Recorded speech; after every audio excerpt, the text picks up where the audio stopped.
As we're going along on our wellness journey for the year, we have some diet changes to make. Hi, I'm Dr. Peter Minke. This is Minke Wellness.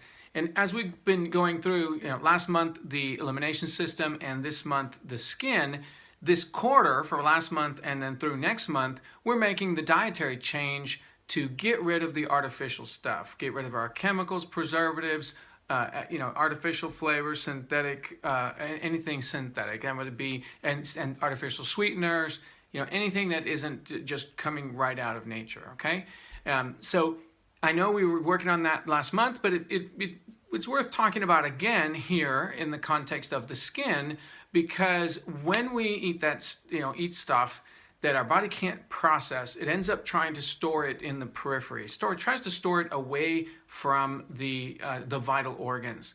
And it'll do that in connective tissue, for example, and that comes out in the skin and actually gets stored out in the skin.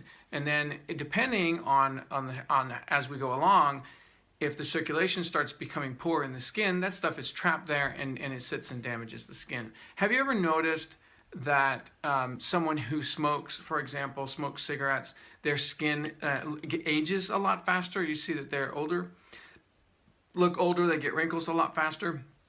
That's basically the tar and the chemicals and stuff that the body can't get rid of out of the lungs, and oxidative stress, which we talked about yesterday. But the oxidative stress takes a toll on the connective tissue and it starts breaking down.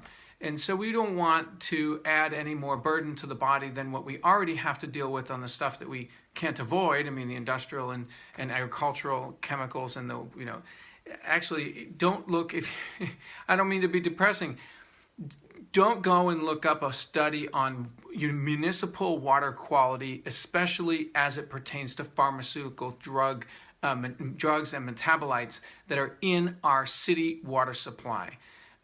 Birth control pills, antidepressants, antipsychotic medications are showing up in amounts in our water supply because they're getting peed out or people dump them down the toilet.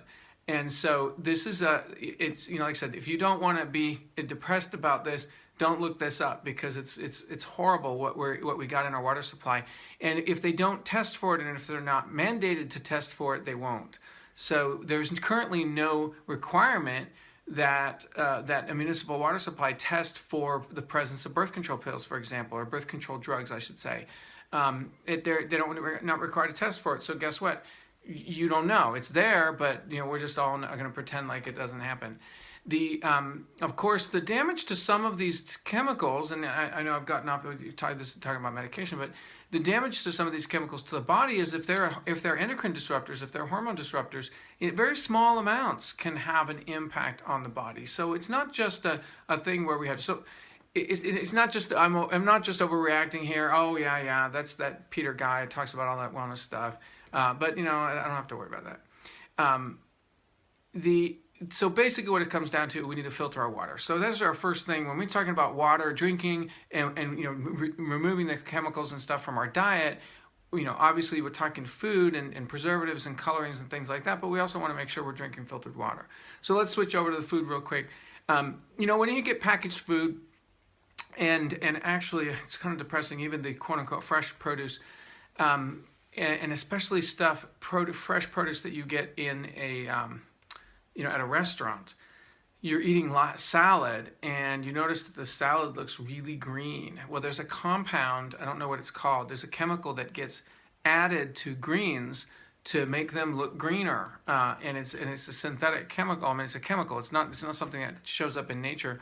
And so this is, some people react very strongly to that. I do. I get flushed in the face, an inflammatory response up here, and I start to feel a little bit in my throat. And I can eat this salad and I don't feel it right away until like about 20 minutes after I've eaten, and then I start getting this migraine-ish kind of feeling. So it's one of those things you try to do well. You're eating out and you go, hey, I want to have a salad. And what it comes down to is, unless it's labeled organic and unless you can trust the source from a restaurant perspective, you can assume that there's a lot of junk coming along in the food. So we want to do our best if you can eat organic when you can, because I've never seen an organic product that has synthetic preservatives or flavorings and that kind of thing. They pretty much understand their market. If they're going to increase the price and label it organic, which those two go hand in hand, then their consumer is aware of those things, and they are required. At least we do have a labeling law, a requirement that they put things in there and on the label that are in the food. So they can't get away with, they can call it flavoring, and sometimes they even call it natural flavoring, and that kind of bugs me a little bit. Because a lot of things can hide under the category of natural flavorings. It doesn't necessarily mean that it's not that they're trying to cheat or get around it or deceive anyone. It could be completely natural flavoring, but it might not be. So I think even MSG would be considered a natural flavoring because it's monosodium glutamate, and glutamic acid, or glutamate, the salt of glutamic acid, is obviously a natural compound. It's an amino acid. So what it comes down to is that we're going to have to really watch our labeling, watch our food sources, and if it's a prepared food in any way, there's likely to be some preservative. Now, there's some preservatives that are better than others, and there are some situations where it does require a preservative. If you buy a juice, any kind of juice, any kind of even soft drink or whatever that has that sits on the shelf, it is going to have some amount of preservative by law. Most of the time, the preservative quantity that's in there, depending on the acidity of the drink, can be really, really, really reduced and be so low that they're not required to put it on the label. Young Living, in our case of, if you look at Ningxia Red, it has it on the label that it's got sodium benzoate, which of course is a naturally occurring compound. It occurs in many fruits as a natural preservative. It prevents the growth of microbes and fungus. Just because it's natural doesn't mean it's good for you. But what I'm saying is these amounts are so small, you would be getting those anyway if you would be eating fruits and vegetables. I mean, so it really is dependent on the company. Young Living is not required to label. They're not required to put that sodium benzoate on the label for the Ningxia Red product. They do because it's a company that wants full disclosure, and they tell everything that goes in the product, even the small amounts they're not required to do so. So anyway, just an aside on that, and a note on that. You do have to understand what your source is. You can't just blanket say, oh, it says natural flavors, therefore I can't have it. No.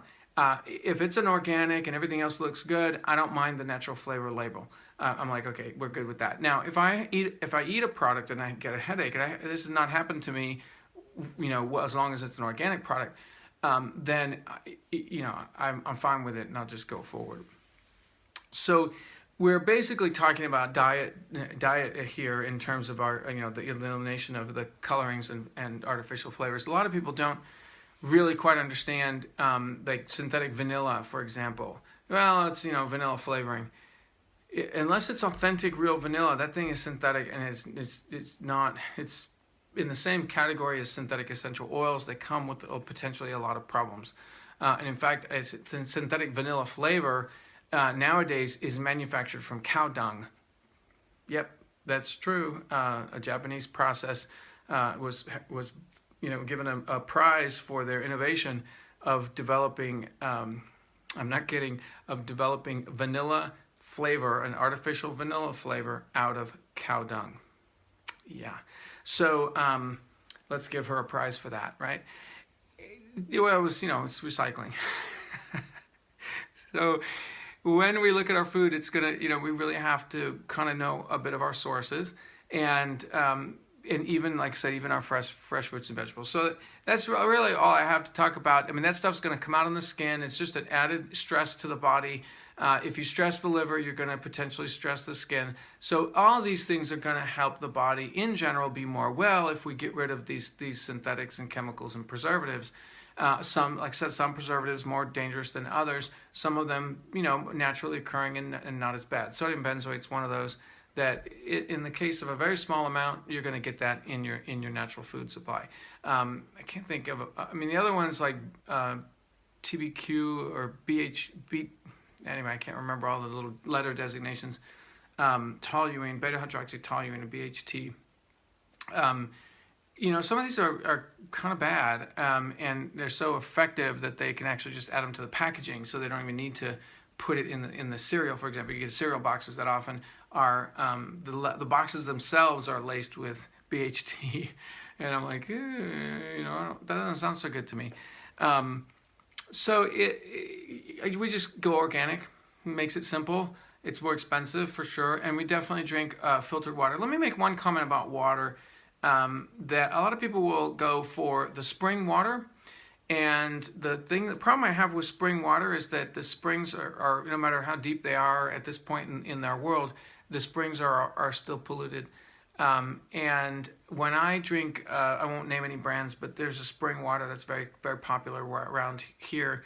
And a lot of people will drink that, and I really want this thing filtered. I want something to remove the potential chemicals in there, residues, pesticide residues, or even processing residues in a way.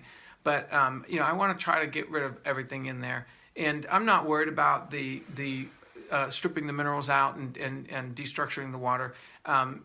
Your body will restructure the water, or you can put an essential oil in there and it'll restructure the water.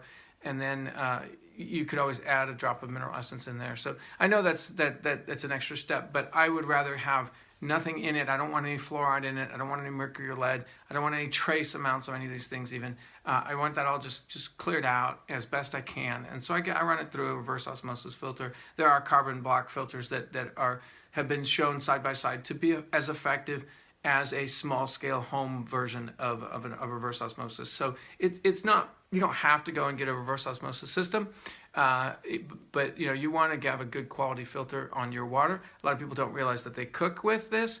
Ideally, we would get that even for the bathing, especially we're talking about the skin and how absorbent the skin is. We'll talk much more about that in a little bit, in another week or so.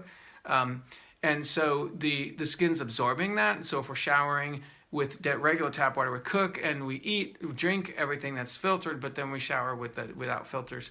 And that's that happens. I mean, of course, when you're out and about, you can't control that. So these are just things to consider, making some changes. And of course, we can do our internal supports and supplementing. And tomorrow we're going to talk about dry brushing, so we can start to increase circulation to the skin and help us with getting the body to clear those toxins as they accumulate, and then bring circulation, which is of course important for everything. Okay. So let's revisit a little bit more about the skin tomorrow. That'll round out our first week on the skin, and we'll just keep doing one day at a time, some little something, and then hopefully as we've been going along, you've kind of accumulated some skills that stay with you. We haven't done a lot of breathing this week, I know that. We'll be getting into some more breathing next week. I like the breathing and getting in touch with it, so you can you don't have to have me coach you can do breathing into the skin. And you can just go into certain parts of your body and just start to make connections to the skin from the inside out with the breath, or even from the outside in, depending. It's a different relationship on both of those, okay? So I'll make sure we talk a little bit about breathing this week, or this month, and continue our journey of self-awareness and empowerment through breath and consciousness, as well as all of these changes that we're doing dietary-wise and doing little exercise. I'll show you some dry brushing tomorrow. Okay, so all of these. Now, you have to do every one of these things. If this is overwhelming, just pick and choose, right? My idea here is that I'm putting together this whole year wellness course, and that I'm going to go through it myself. I mean, I'm going through it now with you here, but I'm also creating it as I'm going. So when I get to it next year, and I'll start my own program, but I'll start back again on week 1 on the own program I have. It's already recorded and be on YouTube, and that way every year I can pick up a few more things. And say if you're following this, you can't get all of this in one shot. You're not going to get it the first round. So come back to it next year, and we'll do it all again. All right. Anyway, so keep journeying on. It's worth it. It's worth it. Wellness is definitely worth it. Happy wellness. We'll see you tomorrow.